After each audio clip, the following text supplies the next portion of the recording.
Good morning student. तो बच्चों, आप लोग कैसे हैं? हम लोग जीवन परिचय का अध्ययन कर रहे हैं और हमने सूरदास जी का जीवन परिचय, तुलसीदास जी का जीवन परिचय कंप्लीट कर लिया और आज एक और इम्पॉर्टेंट आपका जीवन परिचय रसखान जी का देखेंगे और आप लोग कॉपी अपनी ज़रूर कंप्लीट करेंगे, क्योंकि एग्ज़ाम जैसे जैसे नज़दीक आता है वहाँ पर आपकी कॉपी ही, फेयर कॉपी ही क्या होती है, आपके काम आती है। वही आपकी एक पूंजी होती है और उसी के सहारे आप आगे बढ़ सकते हैं। ठीक, तो आज हम लोग रसखान जी का जीवन परिचय देखते हैं। देखिए, तो मैंने आपको पूरा तरीका बताया है कैसे क्या करना है। सबसे पहले हेडिंग डालेंगे रसखान जी का जीवन परिचय। ठीक, क्या है? रसखान जी का जीवन परिचय। ये ठीक, क्या है? रसखान जी का जीवन परिचय। अब देखते हैं रसखान जी का जीवन परिचय में है क्या। तो सबसे पहले मैंने आपको बताया है कि क्वेश्चन किस तरीके से बनता है, क्वेश्चन कैसे आते हैं, उसी को टारगेट करके हम यहाँ पर अपना वर्क कंप्लीट करेंगे। ठीक, हम उसी को टारगेट करके यहाँ पर अपना वर्क कंप्लीट करेंगे। ठीक, चूँकि हमें बोर्ड का एग्ज़ाम देना है, हमें क्या करना है, बोर्ड का एग्ज़ाम देना है और हमें 95% के ऊपर नंबर लाना है। ये हमारा क्या है, टारगेट है और यही टारगेट आप लोगों का भी होना चाहिए। ठीक, हमारे साथ साथ आप लोग भी मेहनत करें और सफलता जरूर हाथ लगेगी। ठीक, कहा गया है कि कर्म करते रहें और फल की इच्छा न रखें। ठीक, तो हम लोग क्या करेंगे, परिश्रम करेंगे और ये भी कहा गया है कि जो जैसा परिश्रम करता है उसको वैसा ही फल प्राप्त होता है। ठीक, तो हमें क्या करना है, परिश्रम करेंगे तो हम सफल अवश्य होंगे और उसका परिणाम हमें जरूर मिलेगा। ठीक, तो आज हम रसखान जी का जीवन परिचय शुरू करते हैं। देखिए, रसखान जी का जीवन परिचय क्या है, ये आपके सामने जीवन परिचय लिखा हुआ है। ठीक, मेरी हैंड राइटिंग में। तो एक बार मैं इसको आपको पढ़कर सुना देता हूँ। बीच बीच में क्या होता है कि पेज स्पष्ट नहीं दिखता या कोई प्रॉब्लम हो जाती है।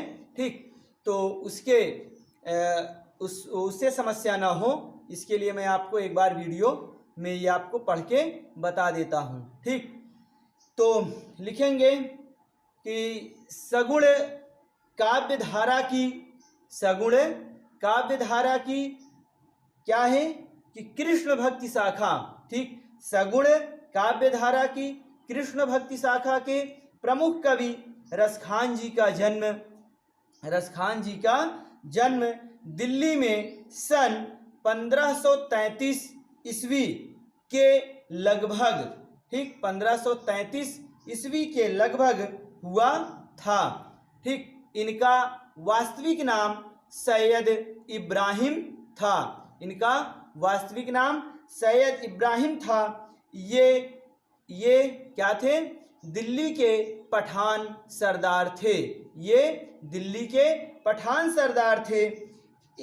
इनके संबंध में कहा जाता है कि किसी बनिए की लड़की, मतलब किसी बनिया की लड़की थी, किसी बनिए की लड़की के सौंदर्य पर आसक्त थे। ठीक, किसी बनिए की लड़की के सौंदर्य पर आसक्त थे। उनका यह सौंदर्य प्रेम, ठीक, उनका यह सौंदर्य प्रेम बाद में चलकर क्या हो गया, कृष्ण भक्ति में परिणत हो गया। ठीक, कह रहे हैं कि उनका यह सौंदर्य प्रेम बाद में चलकर कृष्ण भक्ति में परिणत हो गया। और क्या हुआ, इन्होंने इन्होंने गोसाई विठलनाथ जी से दीक्षा ली। ठीक, दीक्षा ली और उन्हीं के शिष्य भी बन गए इनका देहांत सन 1618 ईस्वी के आसपास हुआ था। ठीक, इनका देहांत सन 1618 ईस्वी के आसपास हुआ था। ठीक, तो ये क्या हो गया, इनका जीवन परिचय।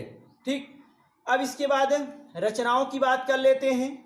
तो रचनाएं में क्या है, देखिए जब मैं रचनाएं आपसे चर्चा करता हूँ, जब मैं रचनाओं की चर्चा करता हूँ तो वहाँ पर आपको एक बात ध्यान देनी है।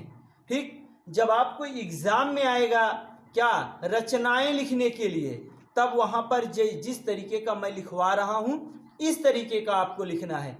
और अगर केवल और केवल एक रचना या दो रचना लिखने के लिए दे देगा तो वहाँ पर आपको केवल जो मूल रचना है वही लिखना है, वही मूल रचना ही क्या करना है, आपको लिखना है। नहीं तो क्या होगा, अगर वहाँ पर आपसे एक रचना पूछा या दो रचना पूछा तो आप अगर पूरी कहानी इस तरीके से लिखना शुरू कर देंगे तो आपका टाइम वेस्ट होगा। लेकिन अगर रचनाएं लिखने के लिए कहेगा तो जैसा मैं लिखवा रहा हूं पूरा पूरा वैसा ही आपको लिखना होगा। ठीक, तो रचनाएं में लिखेंगे, रचनाएं हेडिंग डाल लेंगे।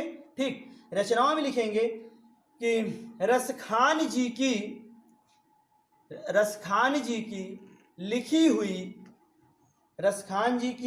लिखी हुई दो पुस्तकें लोकप्रिय हैं।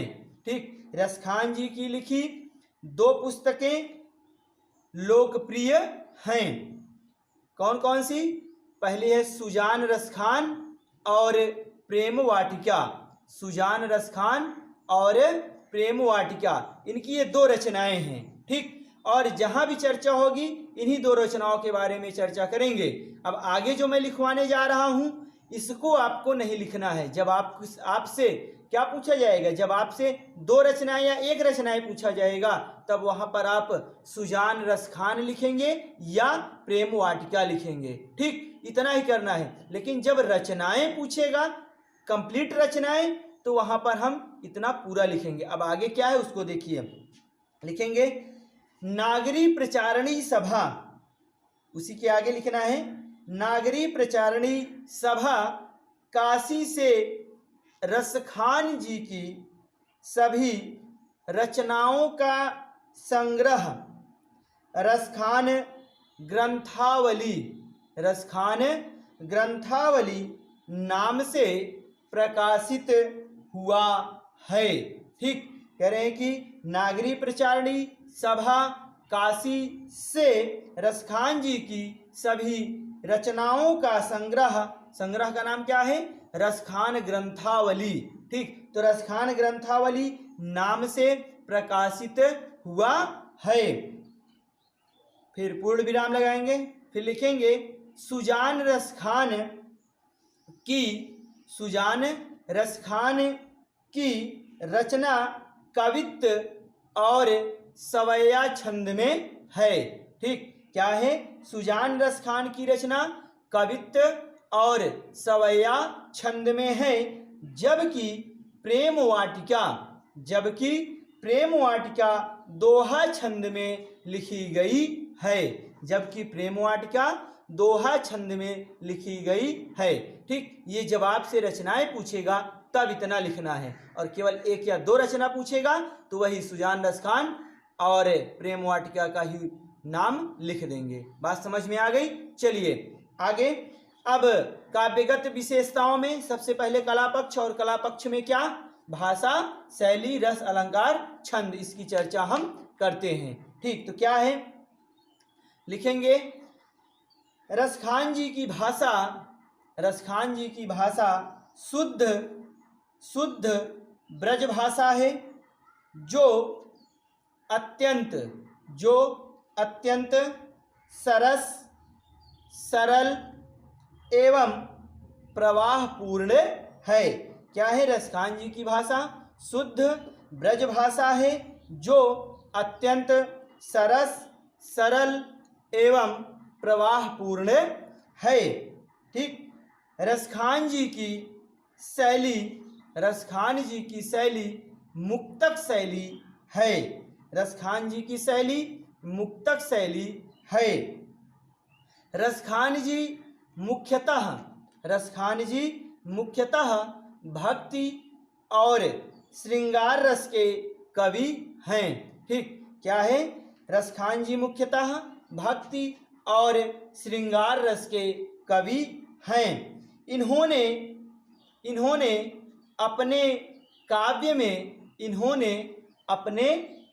में कवित्व, सवैया और दोहा छंदों का प्रयोग किया है। इसके अतिरिक्त यमक, श्लेष, उपमा, रूपक, अनुप्रास आदि अलंकारों का भी प्रयोग किया है। ठीक। तो ये क्या हो गया? भाषा शैली। अब आप जब भाषा शैली लिखेंगे तो वहां पर रस, अलंकार, छंद सब लिखना पड़ेगा। ठीक। केवल भाषा और शैली से ही मतलब नहीं रह जाता। ठीक। तो वहां पर इनकी शैली क्या है? मुक्तक शैली है, वो तो पहले ही बता दी गई आपको। ठीक। अब क्या है? भाव पक्ष की बात कर लेते हैं। क्या है? भाव पक्ष की बात कर लेते हैं। तो भाव पक्ष में लिखेंगे रसखान जी के काव्य का माध्यम श्री कृष्ण भक्ति है। क्या है? श्री कृष्ण भक्ति है। मुसलमान होते हुए भी, ठीक, क्या है? मुसलमान होते हुए भी रसखान कृष्ण के प्रति अपना अनन्य प्रेम रखते हैं। वह इस्लामी आस्था के प्रतिकूल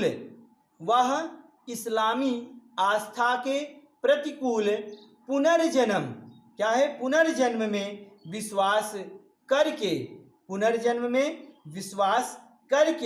श्री कृष्ण के सामीप्य की कामना करते हैं। ठीक। श्री कृष्ण के सामीप्य की कामना करते हैं। रसखान जी का काव्य प्रेम राग से परिपूर्ण है। ठीक। रसखान जी का काव्य प्रेम राग से परिपूर्ण है। उनका लौकिक प्रेम भगवत भक्ति में परिवर्तित हुआ है। ठीक। लाइन चेंज कर देंगे तो क्या लिखेंगे?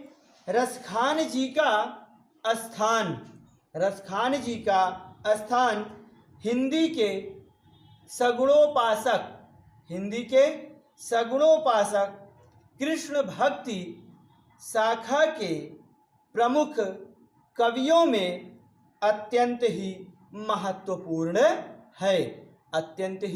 महत्वपूर्ण है। ठीक। तो ये क्या है? ये आपका रसखान जी का भी जीवन परिचय कंप्लीट हुआ। ठीक। और आप लोग इसको अच्छे से कंप्लीट करेंगे। मैं बार बार कह रहा हूँ, सूरदास, तुलसीदास, रसखान जी और बिहारी का जीवन परिचय आपके एकदम जुबान पर होना चाहिए। और आपको एग्जाम में इतने बेहतर तरीके से लिखना है कि एग्जामिनर को एक भी 0.50 भी नंबर काटने का मौका नहीं देंगे। ठीक। तभी हम कहाँ जाएंगे? 95, 96 जाएंगे। ठीक। और इतना हमें लेकर ही रहना है। अगर आप नहीं ला पाएंगे तो इतनी क्षमता है हमारे अंदर कि आपसे मैं इतना नंबर तो लेकर ही रहूँगा, मतलब आपसे मैं नंबर निकलवा लूँगा, और वो कैसे निकलवाना है मुझे अच्छी तरीके से ये भी पता है। ठीक, बस आप क्या करेंगे, परिश्रम करते रहें, उसकी जिम्मेदारी तो मेरी है, नंबर कैसे निकलेगा।